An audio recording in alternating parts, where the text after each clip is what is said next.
So hi everybody, it's Kim and welcome to another episode of Come Spin With Me. I know last week I said that the episode almost didn't happen, and I'm not going to necessarily say that this week, although it's true. It almost didn't happen, but not because I was busy at work. I have to share a story with you because it displays the kind of day that I'm having, and I hope that it will elicit some sort of pity or something from you. Oh my God, this day.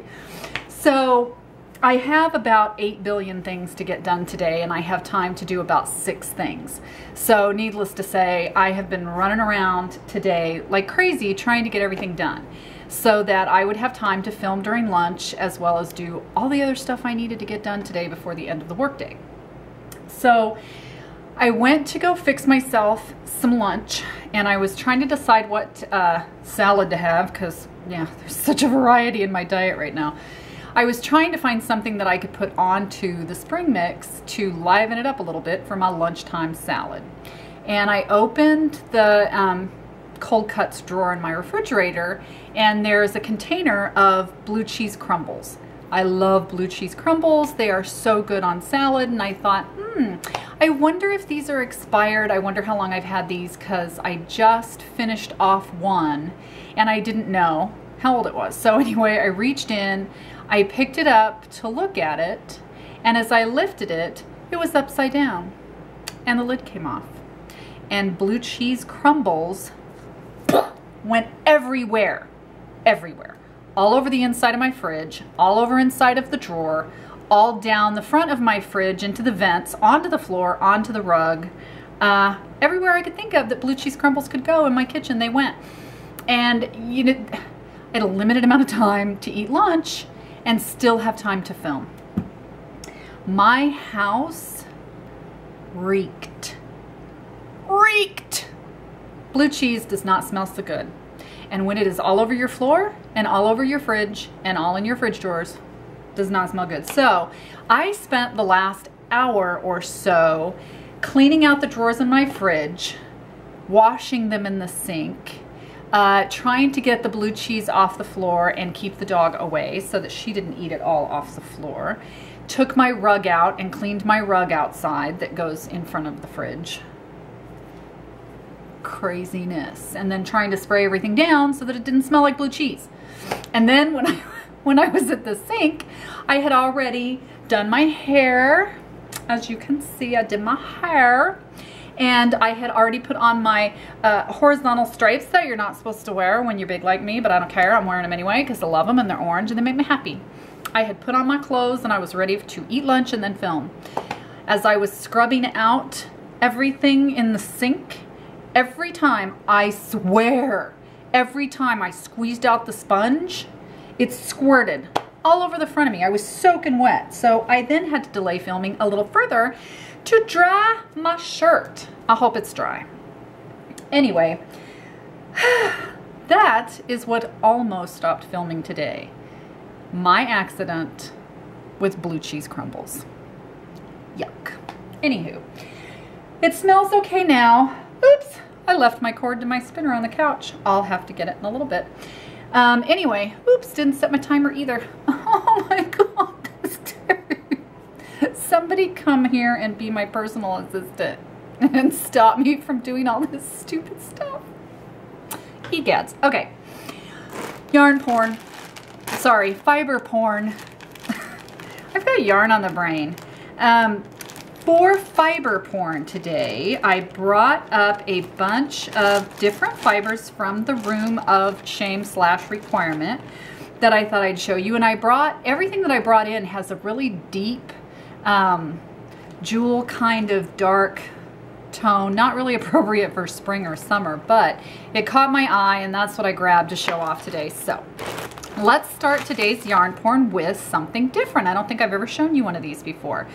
This is a Bullseye Bump by Loop Fiber Studio. Let me see if I can show you the little label first. There is Loop Fiber Studio, and the name of this particular Bullseye Bump is called Raisin in the Sun. Look at that. Tell me that's not beautiful. This is what it looks like from the side. It's all round. It's like a little pillow.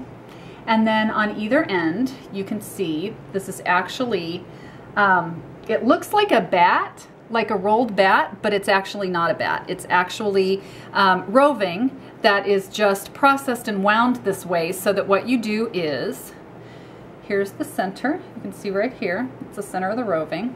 You start here and you spin. It's not quite a pencil roving, but it's really close to a pencil roving, and it spins relatively easily, depending on the fiber blend that you get. This one is Merino and Tussa Silk, so I would expect it to spin up really well.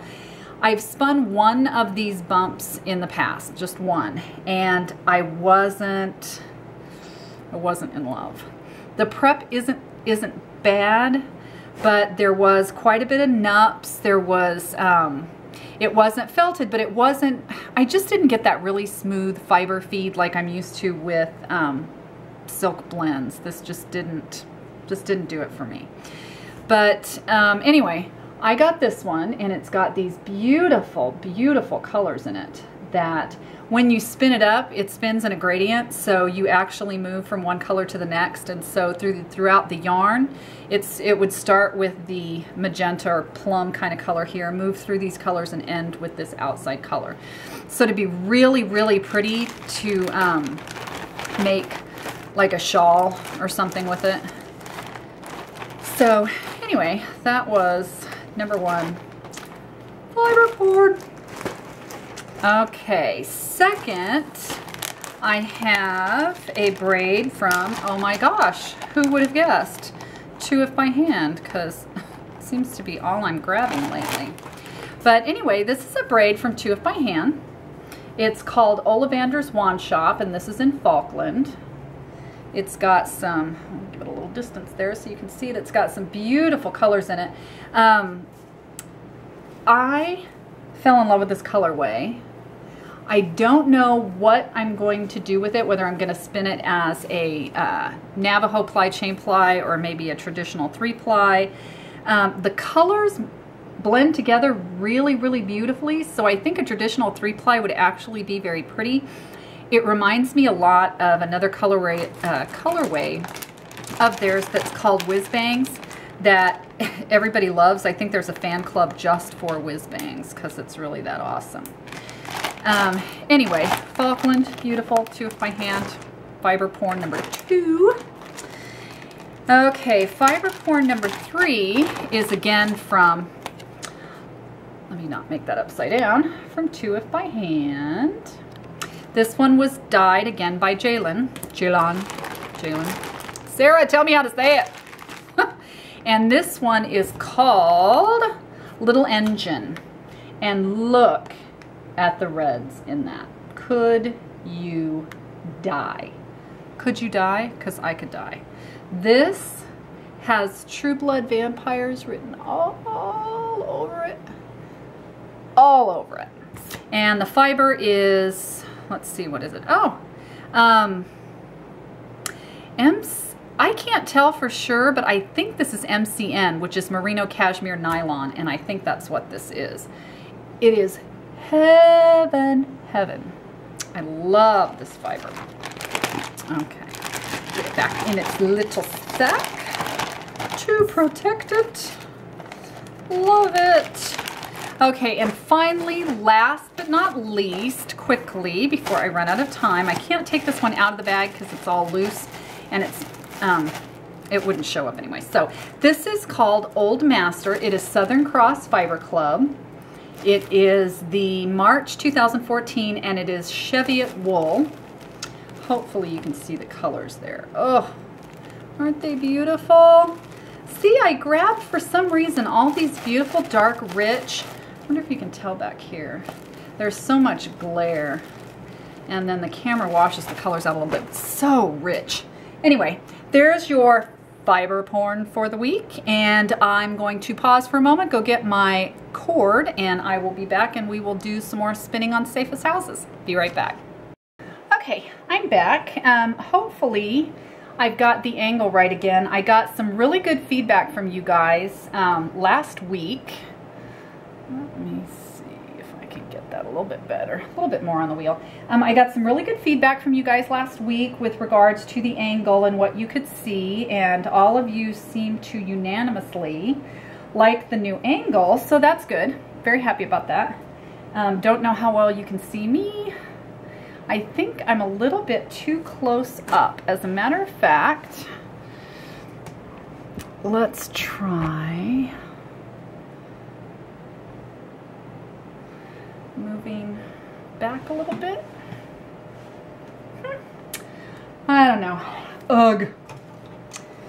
Hopefully you'll be able to see something this week. Okay, so let's see. I'm starting off the other half of the Safest Houses. I finished the first half earlier this week. So now we were on the second half, which is awesome. So tell me how everybody is. How is your week going? You've already got a taste of my week with the blue cheese crumble explosion in my fridge. That tells you how my day is going. I did want to talk about a little, I know the commenters, thank you all very much, each and every one of you, answered my inquiry last week about whether you were a process or project knitter or spinner. And I had discovered that I am definitely a process knitter, but I am a project spinner, which actually works out pretty well for me. But I am suffering from, as a result of my process knitting nature, that does not force monogamy in any sense of the word with my knitting. I am going through a phase of cast-on-itis. Oh, bad. I've got it bad. And I'm sure that everybody who's been watching the Come Knit With Us with Sam and I on this channel has noticed that I have changed projects multiple times without finishing anything recently. The last projects that I actually finished were when I was knitting those hats with the Malabrigo Rios. And then I was supposed to start another one and make it for Sam. She bought me the yarn so that I would do it, and it's just been, it's been too hot, and it's not like she could wear it soon anyway, so she told me not to feel bad, but I cast on, I think I probably have maybe 2 or 3 sweaters on the needles right now, at least 2. Plus I started that blanket, the How to Knit a Log Cabin blanket, so I've got that going. Then I got some new sock yarn week before last, and I started some charade socks. If you've never knit charade socks and you're a sock knitter, do yourself a favor and go to Ravelry and look up charade socks, C-H-A-R-A-D-E. It's a free pattern, and oh my god, they are addicting. I made my first pair years and years and years ago when I was going through a very serious sock knitting phase, and they are the title, they're called charade, but underneath they've got a subtitle, and I think they call them peppermint flavored heroin, because god, they really are. They're so good and they're so addicting. You can't make just one pair of them. They're just, the pattern is so much fun to knit. It's got this really great herringbone effect in it, and I love it. But anyway, I started those socks, and then yesterday, or day before yesterday, I started looking for no good reason at patterns for little light summer tops that I might be able to make using the Shibui Staccato merino silk yarn that I got at Jessica Knits a while back. I showed it off on one of the Come Knit With Us episodes, It's an orange color called Poppy. So it's got kind of a coral undertone, but it looked orange to me on the shelf. I guess it would depend on what you held it up next to. But I think it's definitely more orange than it is pink. So anyway, it's so soft and it's so beautiful, and I got 9 hanks of it. So I think I've got just under 2,000 yards, and I had bought a pattern, a Shibui pattern with it for a pullover. But once I got the pattern home, because I just bought it impulsively, once I got the pattern home and looked at it, it's made in pieces, and I just don't enjoy knitting simple sweaters in pieces. And I get that they add some structure. I'm just looking at my time. I get that they add some structure to the finished garment, but I'm not in dire need of that kind of structure. I like very loose, comfortable, easy wearing clothes.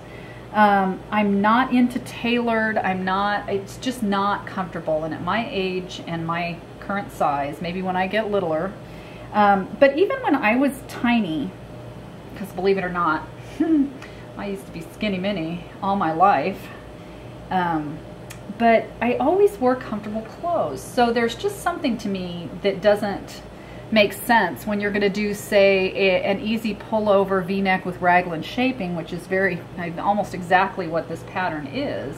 Why you wouldn't do that top down in the round? I just didn't understand. It was such a simple design and the pieces don't make any sense. So anyway, I have all this yarn, and I ended up deciding against the pattern that I bought to go with it, so I started looking up little summer tops. And I found a pattern, not for a summer top, the Knit Scene. I think it's the spring or summer 2013, I think. Not this year's, but I think last year's. That has the pattern for the pink cardigan that I'm making. Has the most adorable little summer tops in it. And I definitely do want to make some of those, just not with this particular yarn. But as I was going through Ravelry trying to find some ideas, I found a pattern for a cardigan that was designed and knit specifically for the Shibui Staccato. And I think that's what I'm going to do. So I got up, I wound a ball, and I did a gauge swatch, which is ridiculous for me to be gauge swatching when I've got all these projects going that I need to finish. I've got spinning I need to do, I've got work I need to do, but I am helpless. So for this week's question of the week, from me to you, my Come Spin With Me viewers, are you helpless in the face of cast-on-itis, or do you have discipline and the ability to be monogamous with your projects? Tell me how you respond to an urge to cast on something new. Or do you even get those urges if you've got a project going? This is one of the things that made me realize that I was a process knitter rather than a project, because I always thought I was a project knitter because I never felt like I knit for just the sheer pleasure of knitting. Otherwise I thought I would knit, blankets a lot, or, hats or something really simple where it's just the act of sitting and knitting and knitting. And since I didn't feel like that, I thought I was a project knitter because I always had a project in mind when I cast on. But knowing that I can walk away told me I was really a process knitter, and I can stop what I'm doing and cast on something new, drop of a hat. Okay, that's it for this week, you guys. Answer down in the comments below. Oh, you're talking to my chin. Duh. Answer down in the comments below and let me know when you are you struck by cast-on-itis? Do you get an overwhelming urge to cast on something new? And when you do, what do you do? When I get the urge, I cast on something new, or I at least gauge swatch for it, or I start searching out projects, and I have a million things going at the same time. So thanks for joining me. I appreciate it. Thanks for listening to my ramblings. Thank you for encouraging me to get some spinning done, because without you, I wouldn't do it. got cut off before I could say goodbye. Without you, I couldn't do this. I wouldn't get any spinning done, or wouldn't have gotten any spinning done this week without knowing that I needed to do it to make a video for you guys. So thanks for stopping by. I appreciate it, and I'll see you guys next week. Bye.